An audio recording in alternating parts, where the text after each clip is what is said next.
Mayamang buhay, salamat po at nagbabalik kayo para magdaan at pakinggan ang aking vlog tungkol sa sikreto ng pagtagumpay or pagyaman sa buhay.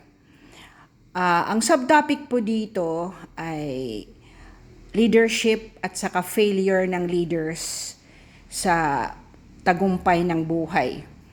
I will not extensively talk about leadership kasi may isa po akong libro na yun lang ang focus. For the meantime, I'm going to make a story na i-relate ko po dito sa 10 failure ng leadership.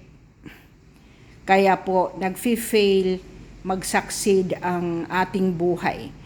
If you remember, in the book of President Trump, Why We Want You to Be Rich, may isang principle doon na I think it was in the first 5 chapters na sabi niya, bago ka mag-lead sa iba, you need to lead yourself first. Kasi paano ka ba magli-lead ng pamilya mo kung ikaw nga ay wala ring disiplina, di ba?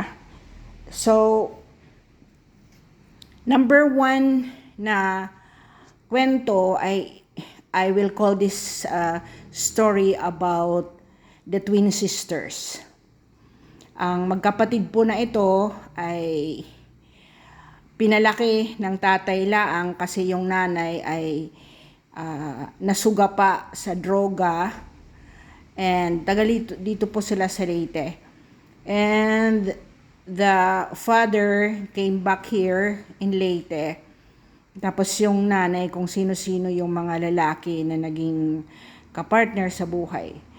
To make this story short, itong yung magkapatid nito ay as early as grade 1, first grade, they were already cleaning and doing chores sa kanilang mayayamang mga aunties.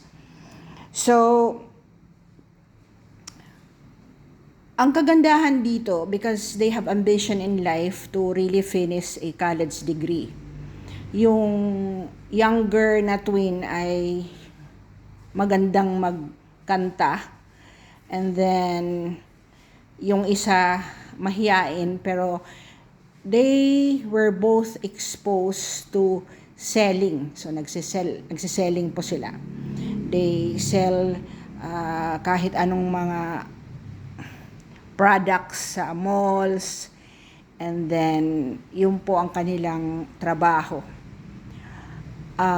Yung elder na sister na kapag buntis ng wala sa oras, I think she was just 17 years old, and then pero natapos din po niya. Up to the 3rd child, nagpakasal siya, pero yung kanyang asawa ay lazy, hindi marunong. Nagmamadali po yung elder sister na yumaman. Nag-open ng small outlet kung saan ay kino-consign ang mga goods, and then nagutang po siya ng $500,000, and then while she is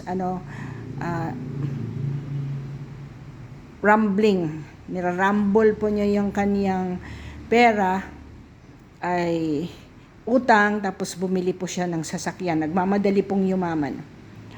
The other one, the younger sister, ay nakita niya yung ate niya na ang mga kamalian. Patuloy siyang nagkakanta, pero one time pinatira sa bahay ng ate niya, pero siya ang pinababayad sa lahat ng mga expenses. Medyo mas responsable ang younger sister. And then one time the younger sister decided to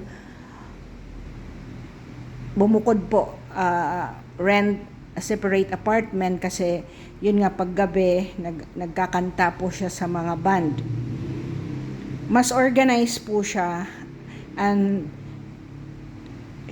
she said to me,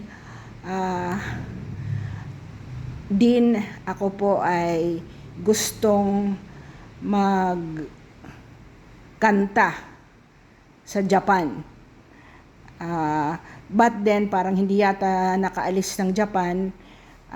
She enrolled in a state university. Pumasa kasi matalino ang batang ito. She is pursuing a related subject in music kasi maganda nga. So, ano ba ang muntik na po magpakamatay yung elder sister kasi nga sa dami ng utang. Nagmamadali. Ito po yung 10 qualities ng failure sa buhay for you to not succeed in life. Una, walang organisasyon. An ability to organize your life kasi nag-asawa ka agad or nagpabuntis agad na wala pa sa tamang lugar. Unwillingness to render humble service. So, hindi muna nagsakripisyo bago bumili ng mga sasakyan, di ba? Pay people for what they know, not what they do. So, kung binibigyan niya yung kanyang kapatid ng may mga nakinikita siya dahil yun ang akala niya, yun ang pwedeng gawin ng kapatid niya, hindi kino-consider na ang kapatid ay yan ang pwedeng magawa sa kanya. Ginagawa niyang alila. Fourth is fear of competition. Ayaw niyang masapawan siya ng kaniyang twin sister. Therefore, ginigipit niya ang kanyang kapatid, inuutangan, hindi binabayaran. It's time. Lack of imagination. Hindi katulad ng kapatid na creative siya. Nagkakanta, and then she's very good at her singing skills na pinalagon niya. And then, intemperance. Intemperance is, kung ang temperance ay marunong magtimpi, ito siya, nagmamadali palagi na yumaman. So, simple life. Yan. Ayaw niyang maging simple lang ang buhay muna. Makikita mo yung mga birthday ng mga bata, akala mo talagang marami ang pera. Disloyalty. That means sinisiraan niya yung kaniyang kapatid na younger sister sa mga tao na hindi siya daw tinutulungan at napaka-selfish niya. Authoritarian to her sister and feeling niya may entitlement siya kasi older sister siya. These are just example of some of other failures why you will not succeed in life. Wala kang pagtitimpi, wala kang control, wala kang disiplina, wala kang plano na papabuntis ka nang wala sa oras. So, if you do not have a plan in your life, you're bound to fail. Alala mo yung secret number 7, you need to have a master plan. Naalala mo yung tatlong mga example ko na significant, yung nag-janitor mula ng high school, na naging accountant, na naging lawyer, na may-ari na ng malaking business and College of Law School here in Tacloban City. So, yun. Makikita mo ang qualities ng leadership nila na diferensya kaysa nagmamadali ka. I would always emphasize this. Mukhang mayaman at nagpapakayaman ay magkaiba po yun. So, distinguish that as you go. Sinasabi ko, wag kang magmadali sa pagyaman at tagumpay. You always to be tempered, control your energy, at nakafocus ka sa goal na yon, whatever you want. Be a small farmer to being a lawyer, to being a professional in conduct. So with that, thank you for listening. I hope simple lang po. Consistent, persistent, desire, dedication, nakafocus ka sa goal mo, at ang leading will always start from you leading first your life. So, may the force of the universe be upon you. Salamat po at na-attract ka po sa channel na to.